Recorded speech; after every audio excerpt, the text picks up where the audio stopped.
Far and away the most massive genocide in the history of the world. The lowest life expectancy in the West. Virtually none of Thanksgiving has an ounce of accuracy, notes the bestseller Lies My Teacher Told Me. The idea of Europe bringing civilization to the Americas simply flips truth on its head. This is what European explorers actually found in North America. Far and away the most beautiful city on Earth. 5 times the size of London or Rome. Great towers and buildings rising from the water. 60,000 gleaming houses, and how spacious and how well built they were. Of beautiful stonework and cedar wood, and the wood of other sweet-scented trees. The many streets and boulevards of the city were so neat and well swept, despite the multitude of inhabitants, crisscrossed with a complex network of canals, like an enormous Venice, but also remarkable floating gardens that reminded of nowhere else on Earth. While Europe was drinking water from its polluted city rivers, huge aqueducts transported America's water from fresh springs. But what impressed most were the special merchant areas, where timber and tiles and other building materials were bought and sold, as well as greengrocer streets, where one could buy every sort of vegetable, fruits, honeys, nut paste and chocolates. Astonished by the personal cleanliness and hygiene of the colourfully dressed populace, and by their extravagant use of soaps, deodorants and breath sweeteners. Most Europeans never bathed and kept clothes on at all times. The Pilgrim's Notes biographer Zini Feiner had a terrible smell. Indians tried, quote, without success to teach them to bathe. The settlers also had bad breath from rotting teeth. Death and starvation was so common that corpses were just dumped in open pits known as poreholes. Many turned to alcohol and committed suicide. In fact, the story of the first settlers has been deliberately changed, notes author James Lowen, because the truth is so shameful. They actually settled hundreds of miles further south and stayed in America because the mission was a failure. Their real aim, reports historian Robert Beverly, was to find some gold and take it back to Europe.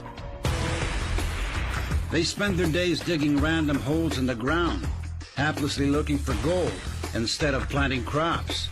Soon they were starving and digging up putrid Indian corpses to eat. They took some Indian prisoners and forced them to teach the colonists how to farm. And the meal with the natives wasn't quite the Thanksgiving shown on TV and in school books. The colonists offered the Indians a toast to eternal friendship, whereupon the chief, his family, advisors, and 200 followers dropped dead of poison. In mainstream history books, perhaps the most common description of American territory then is virgin land. In fact, notes historian Peter Jennings, it was widowed. Horrific enough, the Nazi ethnic cleansings in Europe during World War II. Leading American studies professor David Stannard notes it's dwarfed by, quote, far and away the most massive act of genocide in the history of the world. The death of 100 million indigenous people in the, quote, American Holocaust. Some from disease, but also vast numbers from a deliberate policy aimed at wiping out the race that mainstream history books continue to pretend never happened.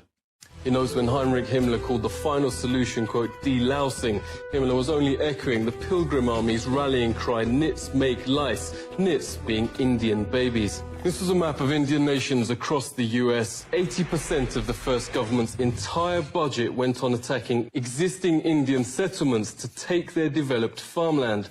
The settlers would most probably not have survived, writes Jennings, on their own. 95% of America's entire population was then wiped out. American Holocaust notes there is documented evidence of colonist leaders going town after town, deliberately killing all men, women and children. Yet school texts and history books remain silent. Orders came from the very top. Under the direct order of George Washington, at least 28 of 30 Seneca towns and all the towns of the Mohawk, Onondaga and Cayuga were simply obliterated. George Washington wrote, the Indian country, quote, must be destroyed. Thomas Jefferson called to, quote, pursue Indians to extermination. Nobel Peace Prize winner Theodore Roosevelt called beneficial the eradication of the native race. Stannard notes genocide was official public policy. California Governor Peter Burnett in his 1851 message to the legislature. Extermination must continue to be waged until the Indian becomes extinct. Another governor issued the public proclamation to, quote, pursue, kill and destroy all Indians. A witness notes the ensuing bloodbaths practically wiped out the native race. The whites shoot them down like wolves, men, women, and children, wherever they could find them. This war of extermination against the Aborigines is tending to the final extinction of the race. What reportedly saved the race from extinction was their use as slave labor. This extermination policy has proved so injurious to the interests of the whites. Indian labor is indispensable. Highly prized slaves were Indian girls as young as 3, said the Marysville Appeal, for fulfilling double roles of labor and of lust. Phil Lane Jr. is hereditary chief of the Hankton First Nation. Phil, really great to see you. What facts are being airbrushed out of history? Practices were that sometimes you don't want to speak about, and they not only wiped out most of the people, but the way they did it. The greatest loss of people at any time in history. Cultural genocide is still being waged on surviving Indians, reports Truthell. From the start of the 20th century, children were forced into so-called Indian boarding schools, designed to, quote, kill the Indian in them, according to the system's founding father, Richard Pratt. Indians are obliged to change their name to a Western one like Tom, made to dress and style their hair like whites. Indigenous Americans are also forced to adopt Christianity and all other parts of Western culture. Lenore Stiffan witnessed the abuse firsthand. Thank you so much for speaking to us. Can you tell us what happened? Federal policy here was to take the Indian out of the person. They beat the language out of like my father. He grew up his whole life, his hands were kind of bent. As a result, he used to talk our native language, but he never wanted me to learn. I consider myself a recovering Catholic because of, the sexual abuse that I experienced, from the Catholic Church. Daniel Sheehan says the genocide is continuing. He's helped start the Lakota Child Rescue Project to stop the forcible removal of Indian children. Daniel, thanks a lot for coming on. Could you tell us what is happening to the children?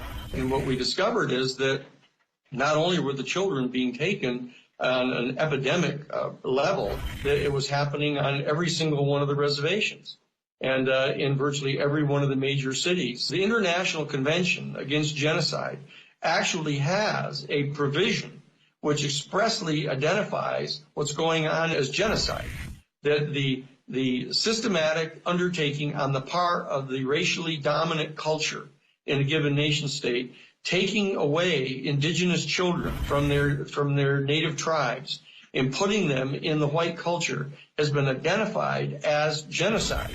Even the Supreme Court still upholds natives' second-class status to this day, writes noted legal scholar Robert Williams. He joins us now. It's really great to speak to you. Can you give us some examples? 1 out of 3 Indian women will be raped during their lifetime. In 86% of those cases, the victims report that it's a non-Indian that perpetuated the sexual assault or the rape. This has been traced directly to the inability of tribes to prosecute these crimes. One of the points I make in my book, Savage Anxieties, is that if you look at the history of the more civilized nations treatments, so-called more civilized nations treatments of indigenous peoples, it really makes you wonder who are the savages and who are the more civilized. One very famous study done found that every single treaty that the United States had negotiated with tribes had in fact been breached at one time or another or had been violated. Supreme Court said they had no property rights and therefore no rights to just compensation. And there was some horrible language in the opinion about how the court recognized that everyone knows that the savage tribes of America were conquered and the treaties were really meaningless anyway. So it's this perpetuation of these stereotypes in this case, which is still valid law in the United States. It's still a valid precedent. And so they drink it, but it's actually hairspray. Native Indians now have the highest rate of suicide and pandemics of cancer in the Western Hemisphere.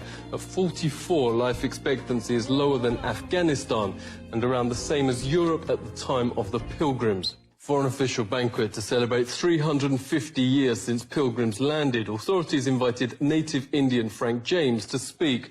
But when they saw his speech taken from a settler's own account of what really happened, they wouldn't let him read it. The Pilgrims had hardly explored the shores 4 days before they robbed the graves of my ancestors and stole their corn, wheat, and beans. The Indians knew this fact, yet welcomed and befriended the settlers, little knowing that they would be killed by the settlers' guns. What has happened cannot be changed. But today we work toward a better America, a more Indian America, where people and nature are once again important. Frank has helped start a national day of mourning each Thanksgiving, a protest over the Plymouth Harbour and Mayflower replica. On the West Coast, thousands also gather for Un-Thanksgiving Day, calling on the US to honour treaties promising Indian rights and international law. The American government faces increasing domestic and international pressure. The Supreme Court has reaffirmed the validity of the Treaty of Fort Laramie, giving Indians rights over the area. The United Nations, despite 4 countries voting against, Australia, New Zealand, Canada and the United States, passed a resolution declaring indigenous peoples' right to self-rule. The UN is also calling for the states to return to Indian tribes their stolen land.